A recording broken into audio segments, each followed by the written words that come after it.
Bengaluru tunnel road. ಬೆಂಗಳೂರಿನಲ್ಲಿ tunnel ರೋಡ್ಗಳನ್ನು ನಿರ್ಮಾಣ ಮಾಡ್ತೀವಿ ಅಂತ ರಾಜ್ಯ ಸರ್ಕಾರ ಮುಂದಾಗಿದೆ. ಇದಕ್ಕೆ ನಾಗರಿಕರು ಸೇರಿದಂತೆ ಇತರೆ ರಾಜಕೀಯ ಪಕ್ಷಗಳು ವಿರೋಧ ವ್ಯಕ್ತಪಡಿಸ್ತಾ ಇವೆ. ಸುಮಾರು 40,000 ಕೋಟಿ ರೂಪಾಯಿ ವೆಚ್ಚದಲ್ಲಿ ಈ ಯೋಜನೆಯನ್ನ ರಾಜ್ಯ ಸರ್ಕಾರ ಕೈಗೆತ್ತಿಕೊಳ್ತಾ ಇದೆ. ಈ 40,000 ಕೋಟಿ ರೂಪಾಯಿ ಕೇವಲ 27% ಜನರಿಗೆ ಅನುಕೂಲ ಆಗೋದಕ್ಕೆ 7 ಕೋಟಿ ಕನ್ನಡಿಗರ ಮೇಲೆ ತೆರಿಗೆ ಹೊರೆಯನ್ನ ಹಾಕ್ತಾ ಇದ್ದೀರಾ. ಒಂದು ವೇಳೆ ಈ ರಸ್ತೆ ನಿರ್ಮಾಣ ಆದರೆ 330 ರೂಪಾಯಿ ಟೋಲ್ ಸಂಗ್ರಹಕ್ಕೆ ಈಗಾಗಲೇ ತೀರ್ಮಾನ ಮಾಡಲಾಗಿದೆ ಅಂತ ಹೇಳಲಾಗ್ತಾ ಇದೆ.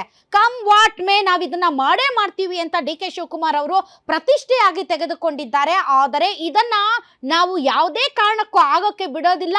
ಮುಂದೆ ನಾವು ನಮ್ಮ ಸರ್ಕಾರ ಬರೋವರೆಗೂ ಕಾಯಬೇಕಾಗಿಲ್ಲ. ಕೇಂದ್ರ ಸರ್ಕಾರದ ಜೊತೆ ಮಾತನಾಡಿ ನಾವು ಈ ಯೋಜನೆಯನ್ನ ನಿಲ್ಲಿಸ್ತೀವಿ ಅಂತ ಬಿಜೆಪಿ ಹೇಳ್ತಾ ಇದೆ. ಈ ಮಧ್ಯೆ ಅಲ್ಲಲ್ಲಿ ನಾಗರಿಕರು ಈ ಒಂದು ಯೋಜನೆಯನ್ನ ಕೈ ಬಿಡಬೇಕು ಅಂತ ಪ್ರತಿಭಟನೆ ಮಾಡ್ತಾ ಇದ್ದಾರೆ.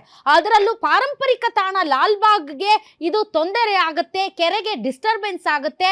ಅಷ್ಟೇ ಅಲ್ಲ, ತಾಯಿ ಪ್ರಕೃತಿಯನ್ನ ಎಷ್ಟು ಕೊರಿತೀರಿ, ಎಷ್ಟು ಅಗಿತೀರಿ, ಎಷ್ಟು ಪುಡಿ ಮಾಡ್ತೀರಿ. ಈಗಾಗಲೇ 5 ಪ್ರಳಯ ಆಗೋಗಿದೆ, 6ನೇ ಪ್ರಳಯಕ್ಕೆ ನಾವು ರೆಡಿ ಆಗ್ತಾ ಇದ್ದೀವಿ.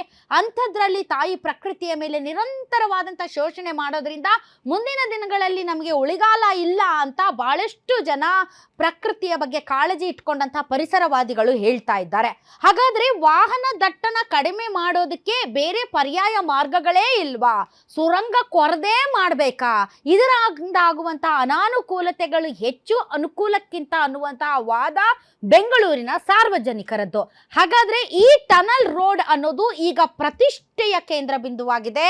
ಈ ಟನಲ್ ರೋಡ್ ಈಗ ರಾಜಕೀಯ ಕೇಂದ್ರ ಬಿಂದುವಾಗಿದೆ. ಹಾಗಾದ್ರೆ ಈ ಟನಲ್ ರೋಡ್ ನಾಗರಿಕರಿಗೆ ಬೇಕಾ ಬೇಡವಾ? ಕೇಳೋರು ಯಾರು? ಎಲ್ಲ ಪ್ರತಿಷ್ಠೆಗೆ ಬಿದ್ದಿರುವಾಗ ಎಲ್ಲರನ್ನ ಕರೆದು ಮಾತನಾಡಿ ಅದರ ಪರ ವಿರೋಧ ಅನುಕೂಲ ಅನಾನುಕೂಲತೆಗಳನ್ನ ಚರ್ಚೆ ಮಾಡಿ ವಿಶ್ವಾಸಕ್ಕೆ ತೆಗೆದುಕೊಂಡು ಆಮೇಲೆ ಒಂದು ತೀರ್ಮಾನ ತೆಗೆದುಕೊಂಡಿದ್ದರೆ ಬೆಟರ್ ಇರ್ತಿತ್ತು. ಆದ್ರೆ ಈಗ ಬಹಳ ಮುಂದಕ್ಕೆ ಹೋಗಿದೆ ಸರ್ಕಾರ. ಡಿ.ಕೆ. ಶಿವಕುಮಾರ್ ಅವ್ರಿಗಂತೂ ಇದು ಪ್ರತಿಷ್ಠೆಯಾಗಿ ಕೂತಿದೆ.